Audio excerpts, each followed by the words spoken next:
But now we approach this screen, which was the ancient cemetery for pre-Roman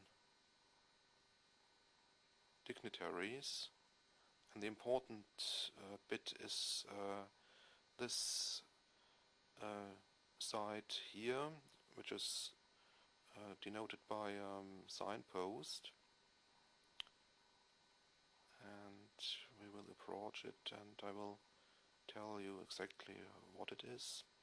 So it says, site of the ancient graveyard where in 1191 the monks dug to find the tombs of Arthur and Guinevere. So that's exactly the spot where they found the semi-legendary rulers. So look back to the Lady Chapel, the entrance gate, very beautifully made. So it was a very bright day, so the reflections on the walls are quite large. Yes, King Arthur is said to have died in 532. It's not so quite well known. It could be plus or minus 2 years. This was the date of the Battle of Camlan in the east of London, of England, where Arthur and his troops defeated the Anglo-Saxons. Now we are coming to these walls and the remnants of a different entrance. So here we are entering the nave, or better to say, what is left from the nave. A look back to the Lady Chapel with this arcade into the interior, looking into the interior, and these column walls are the rest of the subsistence walls for the big bell tower of the cathedral. This is all demolished now. Yes, it was King Henry VIII who dissolved most of the Catholic abbeys in 1539, founding the Anglican Church. So he broke with the Pope in Rome, and now we are coming towards a site in the back foreground with another signpost.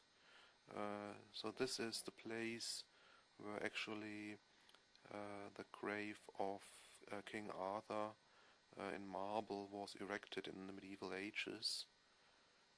Also completely disappeared, and the sign will tell us the distinctives.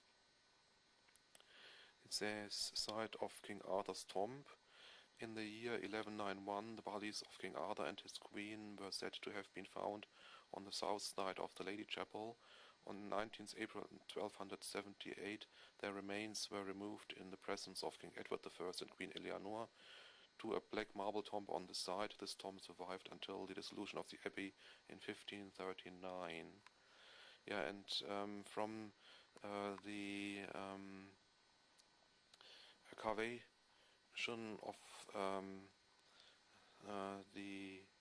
King Arthur in these days, it's believed that this little marble we saw in the museum has survived. So maybe this little marble is the only thing then which actually has come down to us from this very important place. The tomb itself and also the bones and everything was destroyed when they simply took all the material of this cathedral site. It was used as building material. So look back to the Lady Chapel again with this arcade.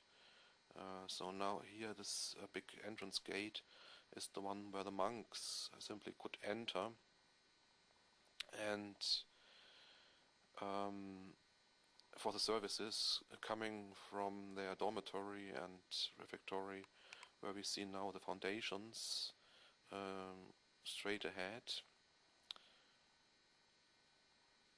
It's all gone, but it's a beautiful park where you can walk around.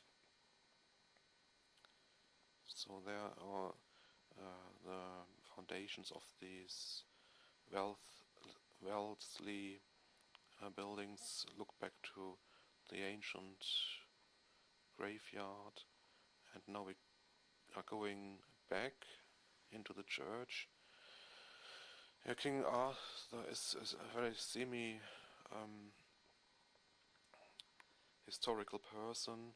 The other date we know is 516 AD.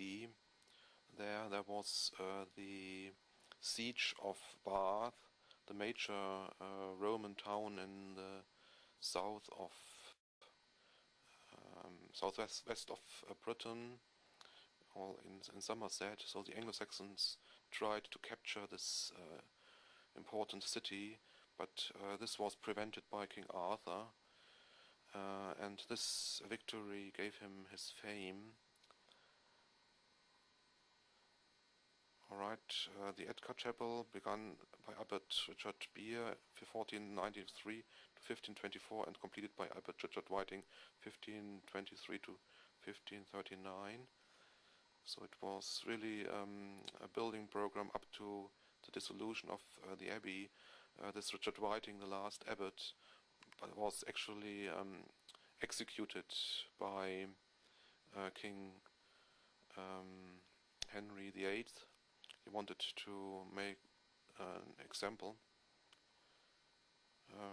So now we are heading back towards the ancient burial site. So we do know that all these dignitaries of the later of the traveling age of the people, so that's late 5th and beginning 6th century, were more or less buried here. They all wanted to be as close as possible to this Lady Chapel, the very holy sanctuary of the Christian mission. But very, very few writings have survived, so we know little about the actual political happenings in these times, and the tale of King Arthur is the only legendary and mythological compilation of a couple of stories which might have more or less accordingly have happened, but of course King Arthur's legend is something constructed. Okay, we look around the park and now approach the kitchen building, another of these holy trees. As these missionaries, they were installed by the first king for Britain, who was sent from Rome as a supervisor for the Roman Empire. So it's relatively well known when these missionaries came, but the traces of their mission, they have nearly all vanished. So look back towards the abbey and the park. And actually this abbey site wasn't the first place where the missionaries first settled.